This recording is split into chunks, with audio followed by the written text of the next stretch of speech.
Hi, I'm Dan Puchniak, and I'm a professor at Singapore Management University.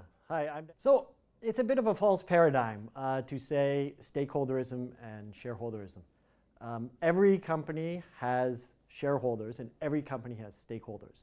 So in terms of how they should be balanced, it really is something which I think has to be contextualized. So you have to look at the jurisdiction you're in, you have to look at the company, and it is something that you can't give a universal answer to.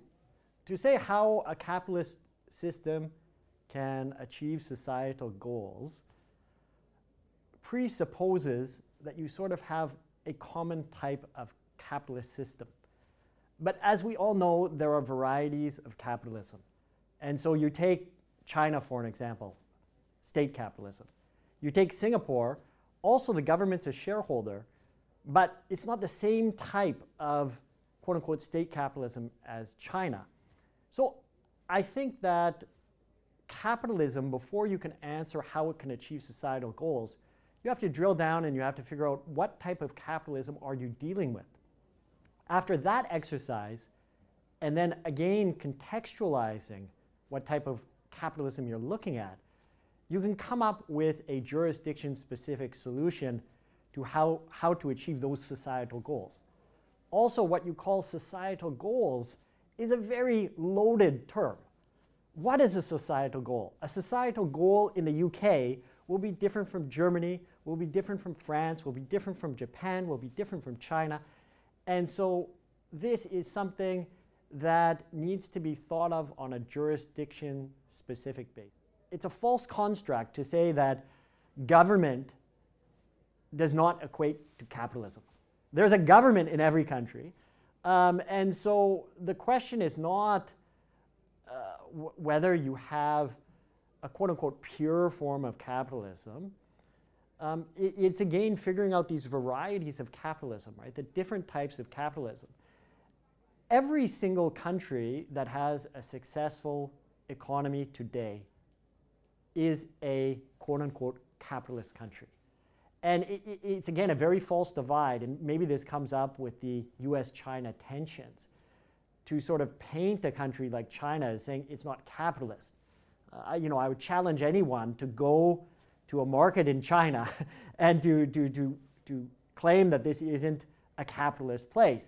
Not only a market, you trade on the stock market in China, and the way that it works, there's a huge number of private investors. This is a country, yes, with some state-owned companies, but as my research has recently shown, institutional investors have become an extremely important part of the Chinese economy, which has been not discussed almost at all in the context of the Western debate about institutional shareholders, which is amazing because it's the second largest economy in the world with the second largest stock market in the world. And one of the things that's talked about the most is institutional shareholders. And China's left out of this debate because maybe people think that it's quote unquote not capitalist. But I would say anybody who has taken capitalism seriously would not make that claim. They would make the claim that it is a state capitalism, not that it is not capital. I guess in the Chinese context, right, first it comes down to what is the government's goal, right? The government's goal is China, modern China, has only had one government, which is the Chinese Communist Party, right? The Chinese Communist Party is interested in stability within China. It's obviously interested in its longevity, right? That it will continue to govern China, and there doesn't seem to be any end to that in sight. But that is not a normative claim. Many people outside of China, especially in the West, would say that this is bad. But I think the question is, do you trust the Chinese Communist Party to deliver for the people of China? And you could make one argument to say, in the last several decades, hundreds of millions of people have been lifted out of poverty in China.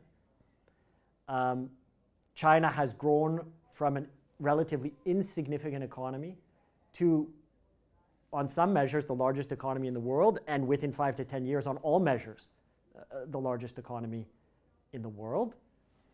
So is that success? That's one measure of success. You could look at human rights abuses, which, of course, in the West, people know and hear a lot about. You could look at whether people are having a say in what goes on. Of course, you have to define what that say is. But what is the ultimate objective for the Chinese government? It is ultimately to keep the Chinese people happy, I would say. Why? The same reason why governments all around the world want to keep the people happy, because the better they keep them happy, the longer that they will stay in power. I think it's not their mindset that is so much different, is maybe the ways that they go about achieving this that is different.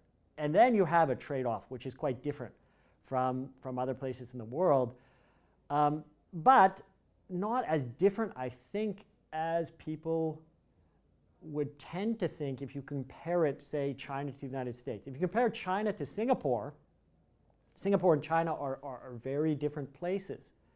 But maybe you would have a greater understanding about community involvement, less of a focus on individual rights.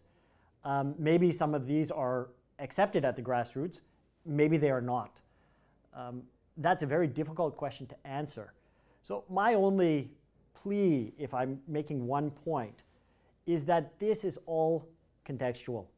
That in order to understand what China needs, you need to do in-depth research into the Chinese situation. You have to understand the unique parts of their type of capitalism, and you need to understand their definition of what improving society is. And then you may have some hope of creating something within that system to improve it, or being able to analyze it. But looking at it from the outside and imposing external definitions on what a good society is, what capitalism is, how do we do that? Right? I think it is wrong to do it. And so, like I said in my talk this morning, to take Colin Mayer's book, Prosperity, right? I say now, prosperity requires diversity, right? Which means that, yes, we all want climate change to be addressed.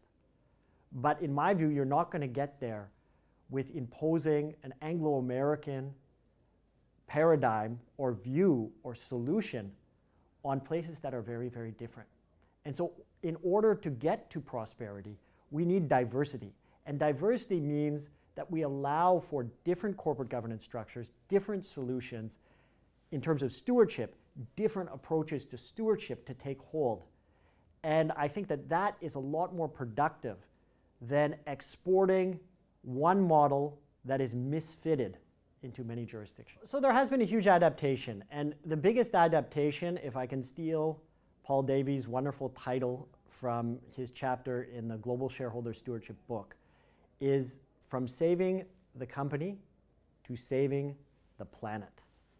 And that is a wonderful, succinct description of how stewardship, at least the codes, have evolved around the world.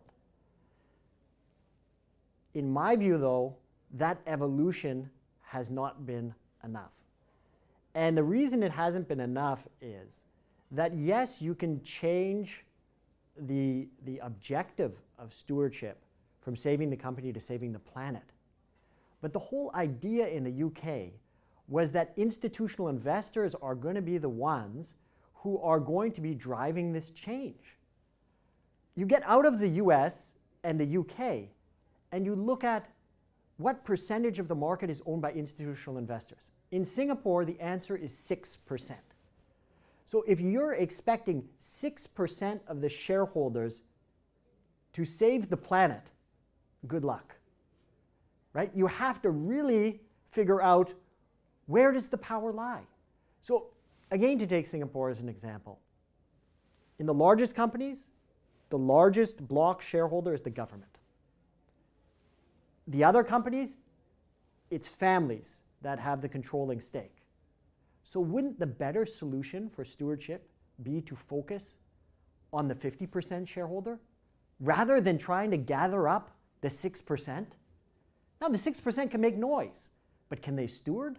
I don't think so, right? And so it's this, yes, there has been an evolution in the idea from corporate governance to environmental protection, particularly climate change.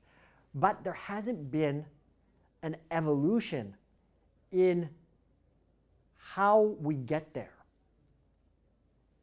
That has stayed static, and it has stayed stuck on this UK-centric Anglo-American model or idea of stewardship, and that really, really needs to evolve. One example of how it's evolved is with the Family Stewardship Code in Singapore. That is the only code in the world that doesn't presuppose that institutional investors are the core agent of change in the stock market. And the question is Asia going to look to Singapore or other parts of the world, and basically most of the world is like Singapore. Most of the world, institutional investors are not the big players. And so the question becomes, are they going to force this evolution? And another question is, why in the first round of stewardship did these countries just cut and paste a UK code that is misfitted for their corporate governance systems, right? And in my view, a lot of this was these countries trying to signal that they are meeting UK come global good corporate governance standards. But I think as confidence builds, as the size of the Asian economy grows, there's going to be more of a local, jurisdiction specific, autochthonous view of stewardship that is going to be something very, very different. If that evolution doesn't occur, I have a very bleak view of what the future holds for stewardship.